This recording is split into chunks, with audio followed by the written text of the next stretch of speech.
Hello everyone, this is Defense Politics Asia, and this is the summary for the day of 1303 to 1304 for the 18th to 19th of September, the past 2 days. Because yesterday I was busy, I didn't manage to do a SITREP. So, yeah. So which means there's quite a number of things happening, and quite a number of things has happened. So we're going to jump straight into it, into the Sumy region. So in the Sumy region, we have multiple geolocations. We have a Garand strike. At Konotop, we have another Garand strike, and further down, this is southwest of Sumy. There's some kind of strike. I'm not sure what is it. So three different strikes, clearly showing the Russians paying attention in the Sumy region. Going into the Sumy front region, so you can see Sumy is over here, and over the Sumy front line, to yesterday, the Russians did not have a daily SITREP because it's a weekly. Because every Friday they do a weekly, so we only have the Thursday's report, which is fighting over at Konstantinivka, Andreevka, Yunakivka, and Maropilia. So the larger picture in terms of the front line at the Sumy front remains largely the same. There's no change in terms of the strategic situation, whatsoever. So that's all. We go on to the next front line, the Kharkiv front. So this is Kharkiv or Kharkov or Kharkov. And over this front line here, we have fighting reported over at Klipoke, over at Voschansk, as well as Voschanski Kotori. A geolocation of Russian airstrike was noted in the south of Voschansk. There is no update regarding the situation in Voschansk after the pretty bold claim coming from the Russian side. But this big frontline change that was claimed by the Russian side, there is no update regarding this. So that's all we have. Moving into the Voreshna front. So this is Voreshna, and this is the Voreshna front. In this sector here, the fighting is mainly over in the north. Over the Milove sector, this is Milove. Fighting is reported mainly along the border at Ambarne, towards Odradne, Bolokhivka, as well as Fiholivka. Bolokhivka is a bit unusual. It was reported by the Ukrainians 2 days ago, but it was not repeated for yesterday. So it seems like the Russians are looking to expand the zone of control in this sector here. It looks like they are a bit serious about pushing out and establish a much more further, deeper front line into Ukrainian territory. That seems to be the case. If not, they are trying to draw more attention into this sector here, away from the other front lines, particularly the Kupyansk front, where the Russians are currently doing their main offensive, one of the main offensive. So we move on to the Kupyansk front. This is Kupyansk. And over the Kupyansk front, based on previous reports, we already understand that the Russian forces are pushing Kupyansk inside the city. There is fighting report at Kindrashivka. It seems like there are some major battles coming along this sector here. As fighting report at Petropavlivka, Stepova Novoselivka, Pischane. It could be coming from the south, could be coming from the northeast, and Novo Osinove. I got a sense that the Russians are making the major push in this sector over the east and the southern flank of the Kupyansk front, while they are battling over in the city of Kupyansk. It feels like it. It feels like the Russians are now trying to squeeze the Ukrainians out of the Kupyansk front and collapse the entire front line. So let's see how these continue to play out. By the look of it, I think the Ukrainians are trying to cut the Kupyansk off through combat at Kindrashivka, but it doesn't seem to work out for now. At least we don't have evidence that it seems to be working. So let's move on to the next front line, the Borova front. And by the way, if you're looking for the frontline changes report, is already out on the main channel. This is the SITREP. Publishing on the war channel, and someone in the war channel commented, he get very confused. I post, like he unsubbed the main channel to sub on the war channel because he only want to see the Ukraine war reports, and then he blamed me for changing the format all the time.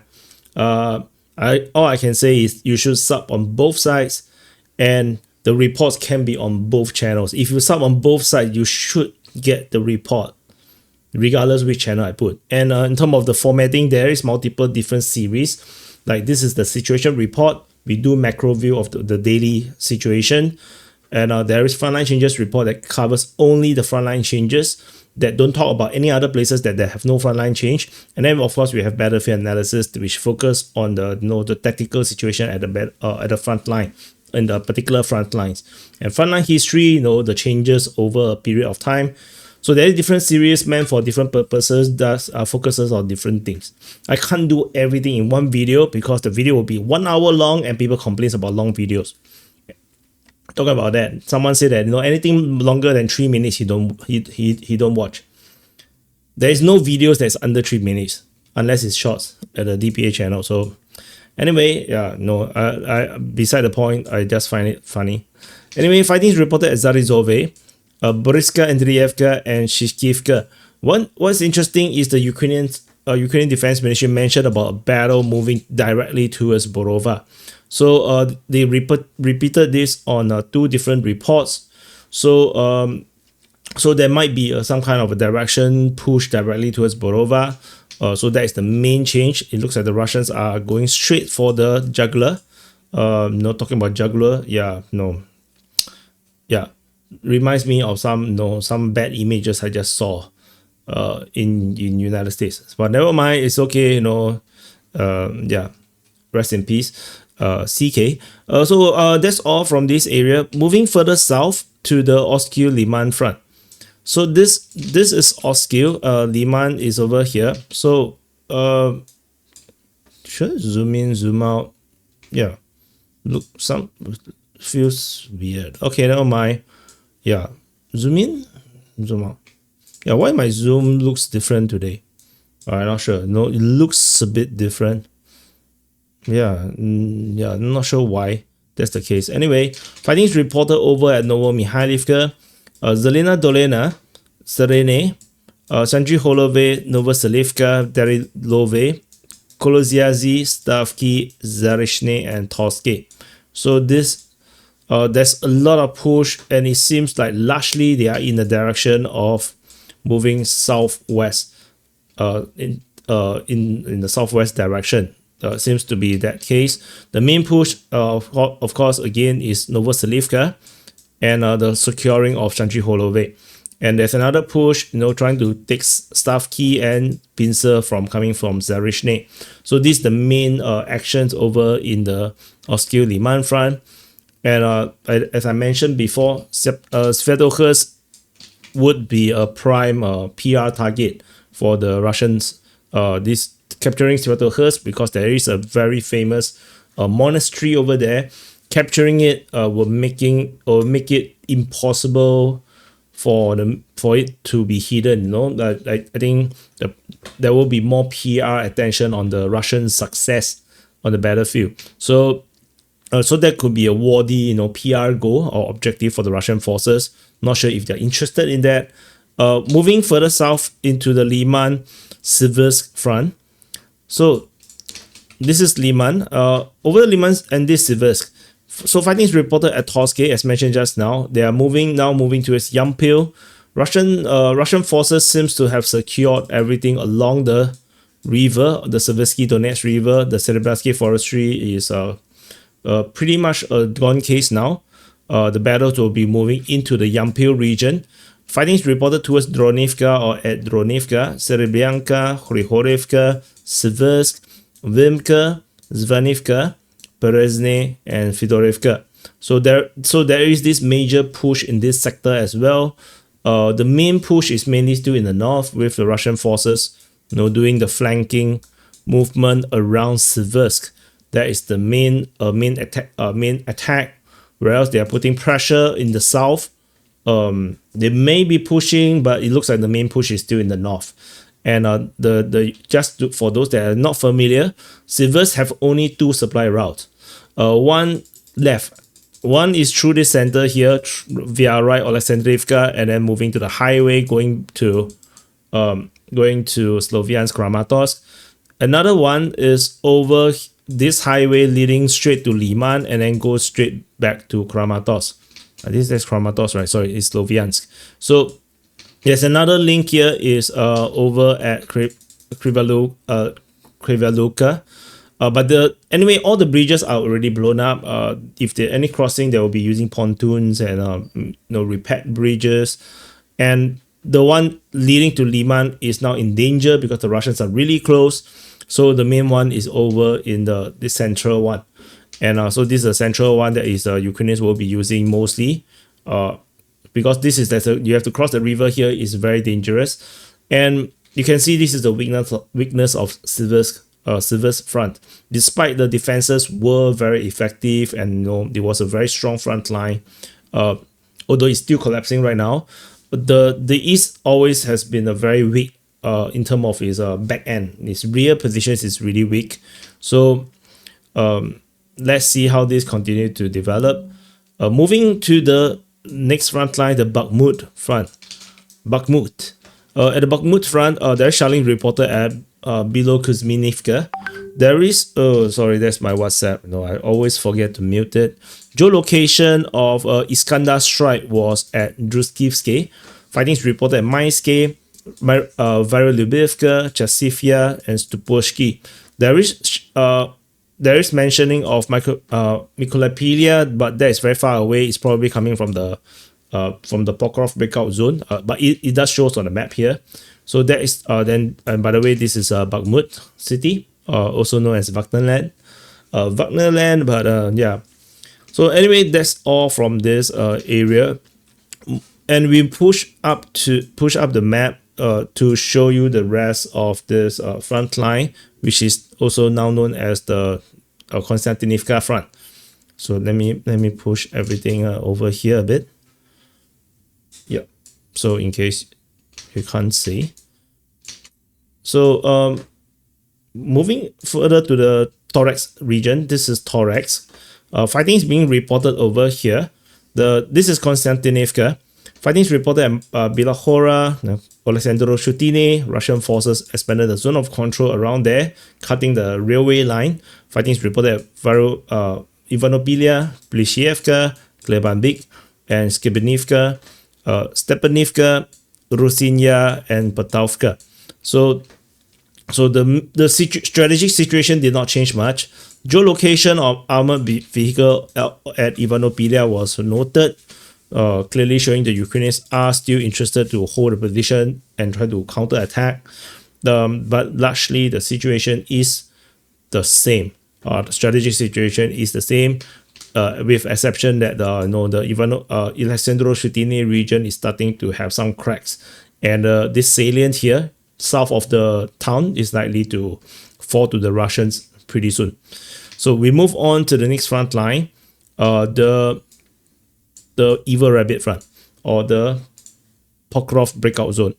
So these are the ones that I've covered already. So we covered the other sides over here. So over in this northern flank of the Pokrov front, also known as the Evil Rabbit front, fighting is reported at Shakove, Volodymyrivka. Ukrainian OSIN, Open Source Intelligence, Deep State UA, reported Ukrainians counterattack over at Volodymyrivka, allegedly have some success. Not entirely sure where. Shakove is also being put into pressure over from the northwest of Shakove. And however, the Russian main push is going westward. Fighting is reported at Stepi, Vilny, Novy Shakove, Novy Donbass, Nikhanorivka. So there is this major push westward towards Dubropilia. So that is happening.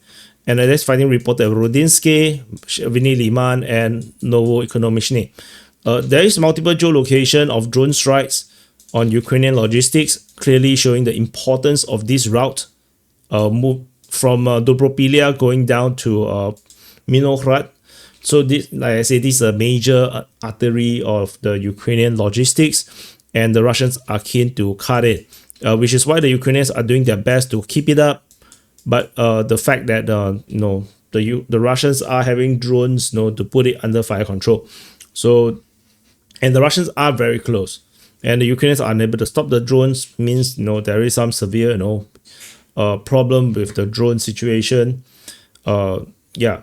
Ukrainians are doing their best to hold up. So far, they has been pretty successful at holding back the Russians. Rodinsky has not fallen to the Russians yet, but the Russians are still at Rodinsky still as well. So not easy. But the main push seems to be going towards Dobropilia. Around here, just now we mentioned Mykolaipilia. This could be a push, moving up north. This serves a different purpose. If this push is true, this is to attack towards Oleksievo, Druskivka. This is actually to cut off Konstantinivka. So that is a different thing. But same strategy, but in a totally different front line. So that's the situation in this sector. And we move to the Pokrov front. So this is the whole of the rest of the Pokrov front. I'm going to push all the arrows up. So since we have covered some here. So fighting is reported over in Minohrad, Promin, Lysivka, Novopalivka, Pokrov, Troyanda, and Vivrove, Kotline, Udashne, Molodetske, Novopihorodne, and Muravka. Russian forces captured Muravka, confirmed by geolocation. Russians have also penetrated into the western part of Pokrov, as well as some claims of the capture of Troyanda. So these are all surrounding Pokrov. If you watch the frontline changes report, you've probably seen the map closer, so I don't have to zoom in. Geolocation of Ukrainian forces, armored vehicle, drone strike on logistics. So these are drone strike on logistics. This is a strike on the armored vehicle.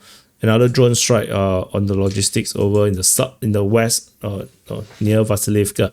So yeah, so that's the strategic situation in Pokrov. The main push to me is towards Pokrov. This is the main push right here.